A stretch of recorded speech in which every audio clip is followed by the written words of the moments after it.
From the Atlas Center at the University of Colorado, this is NewsTeam Boulder.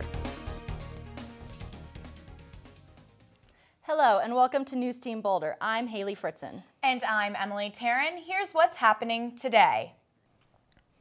8,000 people gathered at the 420 festivities on campus on Tuesday. But several left with more than just a high.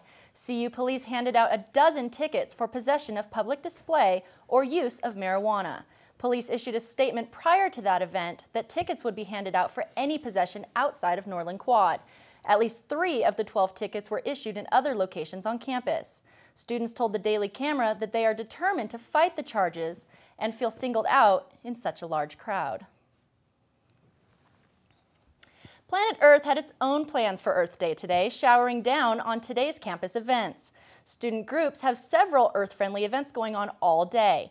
Activities include information on seed planting, farmers markets, weather balloons, and a chance to sign up for the Earth Day 5K run.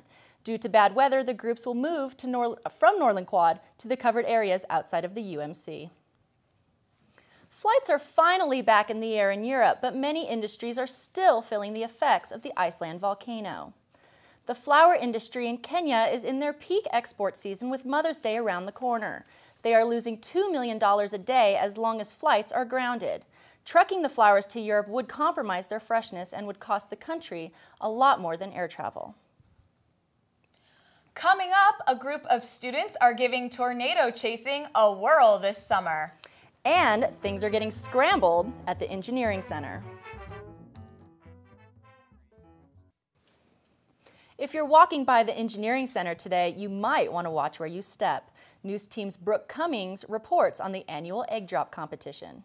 I'm here at the Engineering Center on the 8th floor, where this window behind me will soon be open and students are going to start dropping their eggs. Basically, the point of the competition is to design a device that will allow an egg to survive an 8-story fall, and then we test it by dropping it 8 stories. Some people just do it last night, and then, because it's just a rush job, they want to amuse themselves. Some people take it very seriously. Like, we've gotten some very impressive entries so far. I pretty much just make like 3 octagonal spheres. So if it landed on any side, it'd be okay, and if it rotated in the air. We invite a lot of high school kids so that we can hopefully foster in them a love and understanding of physics. And then for us college students, we spend most of our time doing battle with physics, so it's kind of an opportunity to get it back. We launch rockets and we throw things out that window up there, and it's just pretty much a good time. Students participating in this event are from high schools throughout Colorado. Winners can possibly receive free t-shirts and maybe even a cash award. From the Engineering Center, Brooke Cummings, NewsTeam Boulder. Tomorrow, students will be launching balsa wood rockets from noon to 4 on the business field. NOAA is celebrating their 30th year of measuring water vapor. NOAA's record is now the longest in the world, and the results of their measurements are giving surprising results about the effects of water vapor on global warming. NOAA scientist Susan Solomon stresses the importance of this data. You can be assured that the world scientific community understands the special value of this data set and has made amazing use of it in many, many different studies. Weather balloons are released twice a month, every month, to measure water vapor in the atmosphere. Women's heels are reaching new heights during economic downfalls. NewsTeam's Ina Dan-Murray finds out about the connection between footwear and recession.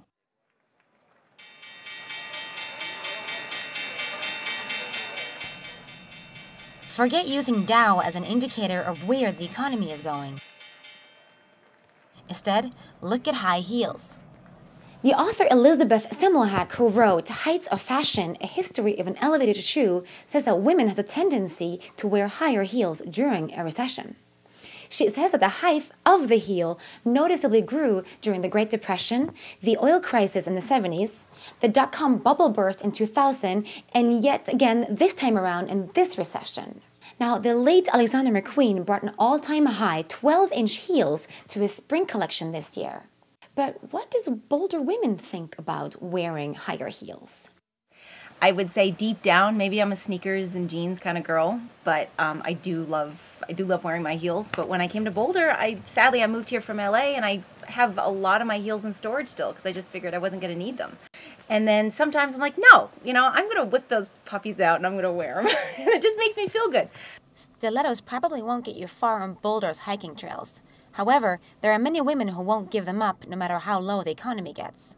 And when the pocketbook is lean, high heels are still a cheaper way to look glam. But if they fit the bill, will they fit the foot? Definitely not 3-inch heels. Those are higher because those cause a lot more problems with the forefoot.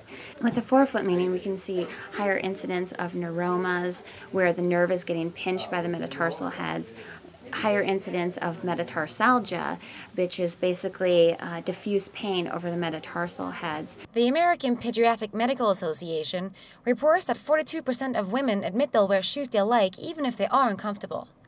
73% said they already have a shoe-related foot issue. But once pain sets in, damage can quickly follow. Ina Damuri, NewsTeam Boulder. Doctors say that early treatment can help you avoid long-term high heel problems. Up next, one of the nation's largest cell phone companies might be up for grabs. And we'll take a look at one tech-savvy lady. No idea.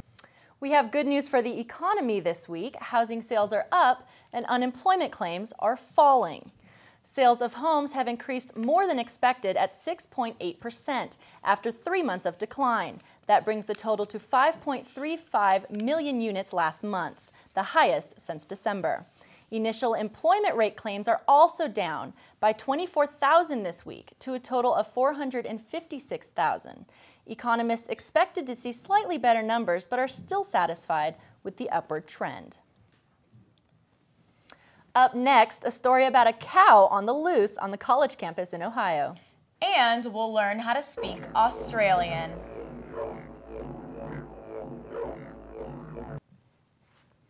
Students on Ohio State University's campus need to move on over. There are new students in town.